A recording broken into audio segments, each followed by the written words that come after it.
Hello students, in this video of class 11th economics under statistics, in the chapter measures of dispersion, we will discuss a question related to standard deviation, and under standard deviation we will discuss the question of continuous series, and under continuous series we will understand how to solve this question through step deviation method.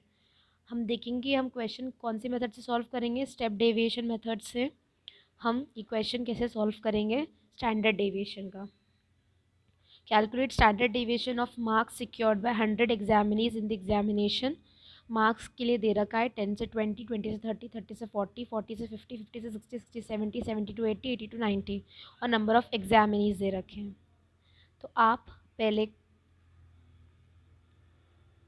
Format बना लेंगे जिसमें आपको marks, number of examinees, frequency, फिर आप calculate करेंगे mid value.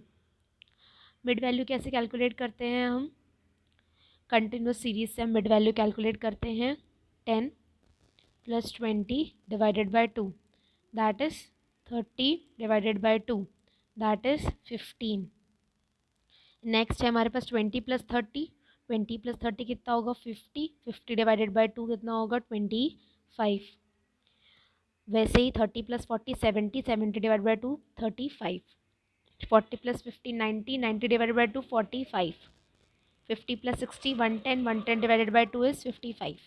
इस तरह से हम क्या करेंगे, मिड वैल्यूज़ कैलकुलेट कर लेंगे।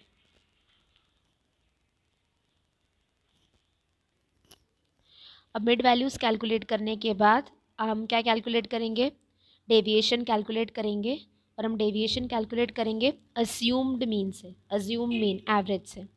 तो अब इन वैल्यूज़ में से हमें एक अज्यूम मीन मानना है, तो अज्यूम मीन हम क्या मानेंगे, सबसे छोटी वैल्यू 15 हमने अज्यूम एवरेज मान लिया। तो अब 15 में से इन सारी वैल्यूज़ को हम 15 से क्या कर देंगे, सब्सट्रैक्ट कर देंगे।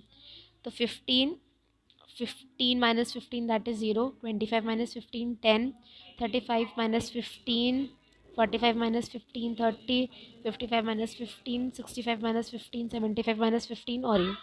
तो ये डेविएशंस आ गई हमारी। अब डेविएशन कैलकुलेट करने के बाद हम क्या कैलकुलेट करेंगे, डेविएशन का स्क्वायर। यहाँ पर लिखा है मैंने, डेविएशन का स्क्वायर कैलकुलेट करेंगे। 0 का स्क्वायर 0, 1 का 1, 2 का स्क्वायर 4, 3 का स्क्वायर 9, 4 का स्क्वायर 16, 5 का स्क्वायर 25, 6 का स्क्वायर 36 और 7 का square 49। After that we will calculate, मतलब हम फ्रीक्वेंसी का मल्टीप्लिकेशन करेंगे। हम फ्रीक्वेंसी का मल्टीप्लिकेशन करेंगे, किससे मल्टीप्लिकेशन करेंगे फ्रीक्वेंसी का, डेविएशन का। तो सबसे पहले हम फ्रीक्वेंसी का मल्टीप्लाई जो करेंगे वो हम फ्रीक्वेंसी का मल्टीप्लाई डेविएशन से करेंगे। तो 19 × 0 is 0, 3 × 1 is 3, 4 2 × 2 is 4, 49 × 3 is 147, and 24 × 4 is 96, 2 × 5 is 10, 6 × 0 is 6, 1 × 7 is 7। ये हमने फ्रीक्वेंसी का मल्टीप्लाई डेविएशन से करा है। अब नेक्स्ट हम फ्रीक्वेंसी का मल्टीप्लाई जो करेंगे वो हम करेंगे d⁻x से। ओके, अब फ्रीक्वेंसी का मल्टीप्लाई हम करेंगे, फ्रीक्वेंसी का मल्टीप्लाई, अब हम फ्रीक्वेंसी का मल्टीप्लाई जो करेंगे d⁻x से।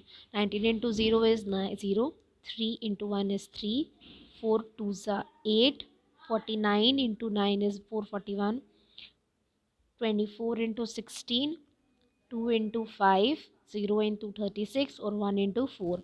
तो ये f(d(x) का स्क्वायर आ गया। अब हमें f(d(x) का सम निकालना है। इन सभी वैल्यूज़ का हम सम निकालेंगे तो आएगा 267। फिर f(d(x) के स्क्वायर का सम निकालेंगे तो कितना आएगा 935। फ्रीक्वेंसी का सम जो है वो 100 है। फ्रीक्वेंसी का सम जो है वो 100 है। अब हम कैलकुलेट करेंगे, अब हम जो है स्टैंडर्ड डेविएशन कैलकुलेट करेंगे।